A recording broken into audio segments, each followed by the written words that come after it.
Jayvardy. Jayvardy. This Jayvardy. Serena, Jayvardy's girlfriend. Jayvardy. Jayvardy. Oh, Jayvardy! Oh my gosh.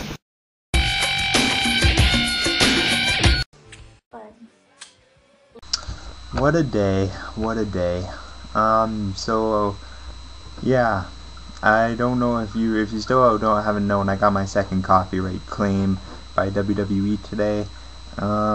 There is a video I made, just look on my channel for the video I made for more information on this, but subscribe to my two alternate channels, Jayvardy 2 and Jayvardy 3.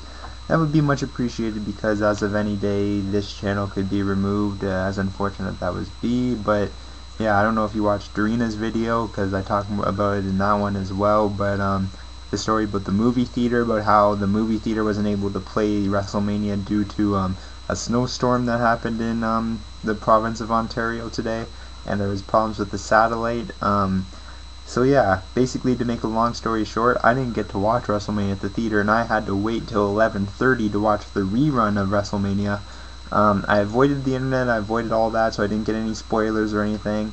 So I walked into it fresh. At the theater, the snowstorm cut it out during the Rock's entrance, so I didn't really see much of anything in the theater. So I was basically watching a fresh WrestleMania. It was basically like I was watching it live, even though it wasn't really live by the time I was watching it, because it was done. But so I watched the rerun at 11:30. There's a lot to be said about this show, but at the end of the day, I'm disappointed. I'm pretty disappointed in this show. I was looking forward. You look forward to WrestleMania all year, and that was pretty lackluster, if you ask me. The U.S. title match, I was looking forward to that match all throughout the whole WrestleMania. I was thinking, oh, is the U.S. title match going to be the next match? Will Daniel Bryan come out to the final countdown? Will they chant along for the American Dragon at his first WrestleMania? And it's not even on the card. They pulled the same shit that they did with the Unified Tag Team title match at WrestleMania 25, where they just take it off the card. Now, WWE might not think this is a big deal, but it is. They falsely advertised, and this is the second WrestleMania in 3 years that this has happened, where they falsely advertised a match and it doesn't take place. A large portion of me buying WrestleMania at my home, by the way, because I got a refund from the movie theater.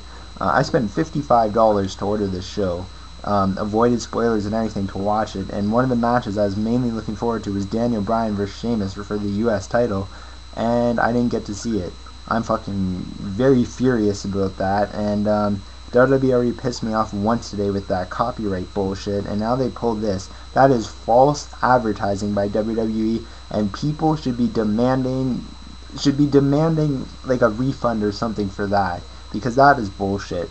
To falsely advertise like that, and to get fans, especially when they know how big of a following Daniel Bryan or Bryan Danielson has, for them to go and pull that shit, I'm not happy. And I'm sure there's a lot of people out there very disappointed and upset. WWE probably doesn't care. But yeah, I guess let's go on to the review. So the opening match at WrestleMania was actually a World Heavyweight title match between Edge and Alberto Del Rio. It was a good match. It was a pretty good opener. I'll give it 3.5 stars. It was one of the better matches at WrestleMania. But there's some problems with this match. First of all, Del Rio got buried. So what was the point of the match? What was the point of having him win the Royal Rumble? What was the point of any of that? Why did Del Rio lose? That's what I'm asking. But, it was a good match. Edge won, which was a mistake that Edge won. Even though Edge deserved a WrestleMania win, Alberto Del Rio probably should have walked out with the world title. But I thought it was pretty funny when Edge got on top of the car and did an elbow drop onto the car. I thought that was freaking hilarious. It was just so random and such a weird thing to do. But, it was a good opener, but the wrong guy won. But, that's happened quite a bit at this year's WrestleMania.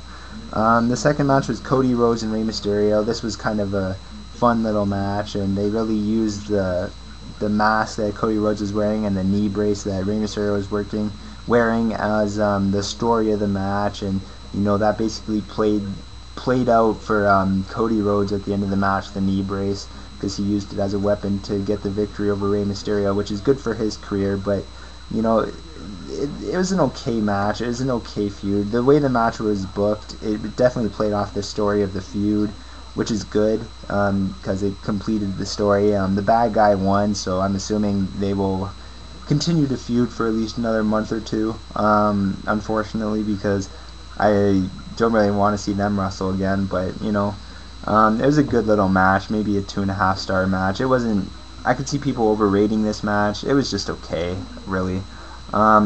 Moving on, the next match we got was we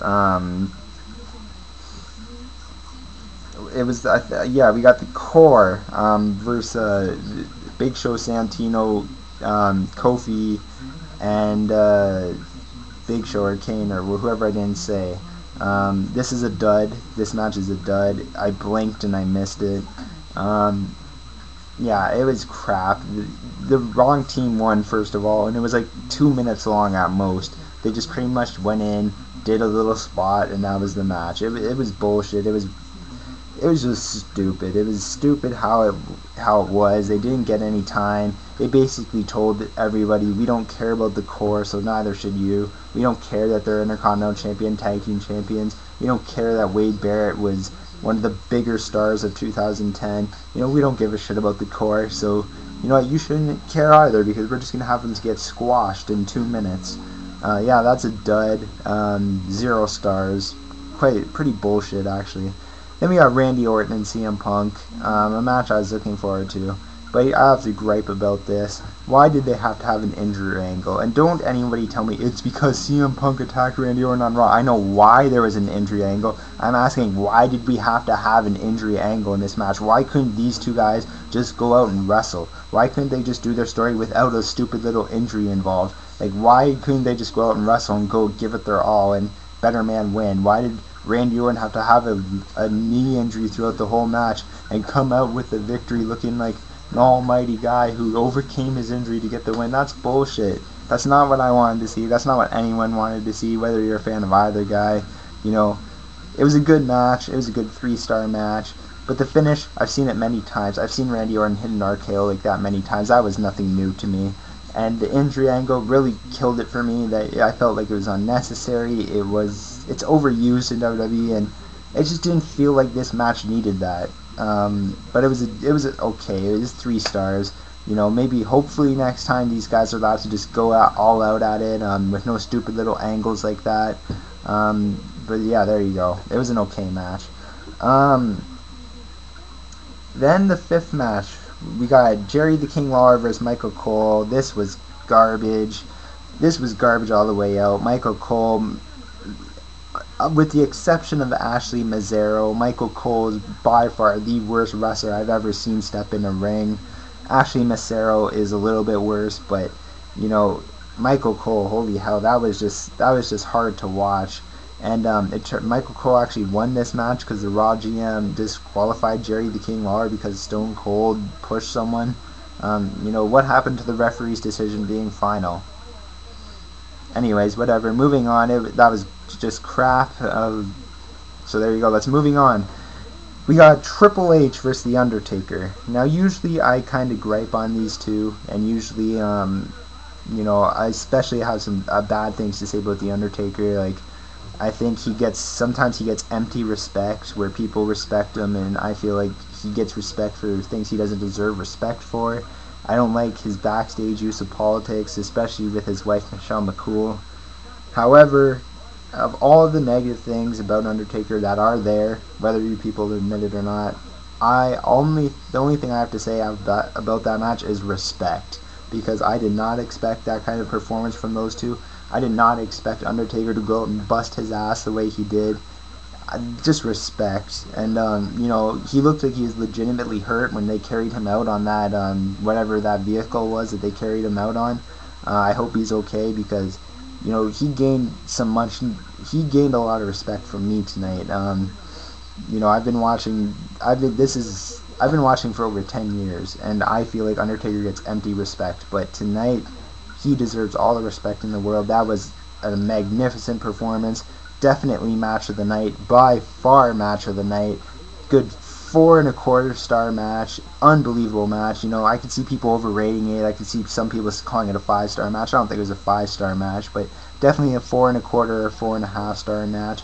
Definitely match of the night. Great performance by both men, and just respect. That's basically all you can say. The next match we got was Lay Cool and Dolph Ziggler versus John Morrison, Trish Stratus, and Snooki. And yes, Snooki. You know, as a Michelle McCool hater for the last 2 years, to see Snooki come in and own her the way she did and get the victory over her, that was a mark out moment for me. The match itself was just kind of okay. It was really short, but you know, 2-star match. But Snooki owning Michelle McCool like that was definitely a mark out moment, and definitely a good moment. And you know, her athleticism that she did showcase in the last minute there, Snooki. And she did look like a legit wrestler with her outfit too. You know, she looked like she belonged. For all her little haters out there, you know, she really showed you up tonight. Even the crowd kind of buzzed for her when she did what she did. You know, I do hope WWE just does sign her permanently. She does deserve to be there. You know, maybe she shouldn't be coming in and getting like a godlike treatment. You know, if she really wants to be a WWE diva like she keeps saying, you know, she should learn the sport. She should improve on it. She should learn the ropes basically and better herself so she can be a legitimate wrestler. I have no problem with that. And you know what? Neither should you, because she showed tonight that she can get a reaction from a crowd, and she showed that she does have some sort of athleticism to her. So you know, if she wants to actually learn the sport and join the WWE, I'm all for it. Besides, it would be a good business move anyways. So there you go. The main event: John Cena versus The Miz. Pretty boring match. That's to be expected with the two guys that were in the ring. It first ended as a draw, then The Rock came out. He said it doesn't matter what the GM thinks, and restarted the match. The Miz won with the help of Rock because he rock bottomed John Cena, and then he went in and beat up Miz and then gave the Miz the people elbow, and that was the show. Okay. Pretty lazy ending, if you ask me. Pretty simple ending. You know, I think anybody could have, you know, came up with that ending. They probably could have hired some guy off the street, told them what was going on with The Rock, Miz, Cena, and the history between everything that was involved in there, and all the three guys' history, and they could have told you. They could have written that ending. You know, that was such a lazy ending to me. I know there will be a bunch of Rock fans that think it was the greatest ending of all time, but to me, it was a very lazy ending. I didn't mark out. I didn't think it was cool. It didn't really do much for me. Doesn't really make me want to watch Raw tomorrow. It makes me kind of not want to watch Raw tomorrow, to be honest. I don't want to have to hear Miz go out and yell, "I'm awesome," and John Cena go out and be like, "I need my rematch because you won out of blah blah blah because Rock helps you," or whatever. I don't want to watch that garbage. I want my U.S. title match. I want to see the American Dragon at WrestleMania. Tell me why. I'm going to end this review by saying this. Tell me why Michael Cole, Michelle McCool, The Miz, John Cena, Kofi Kingston, Santino Marella,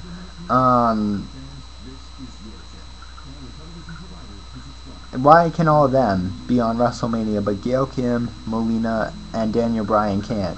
Why can't those three be on it when some of the other garbage that I mentioned can be? Why? I want to know why. I think this WrestleMania was okay. I think WrestleMania 26 was better, and I think WrestleMania 26 was just an okay WrestleMania. I think WrestleMania 27 is just a little bit better than what WrestleMania 25 was, and we all hated that show. So, yeah, you know, not too thrilled about it. You know, some of the things were okay. The Snooki and the Triple H Undertaker match were my two favorite things about the show. So there you go. Tell me what you guys think about WrestleMania, because I don't really know what to think. It was just okay. Anyways, I'm Jay Vardy. Subscribe to my other channels. Tell me what you thought of WrestleMania. I'm out.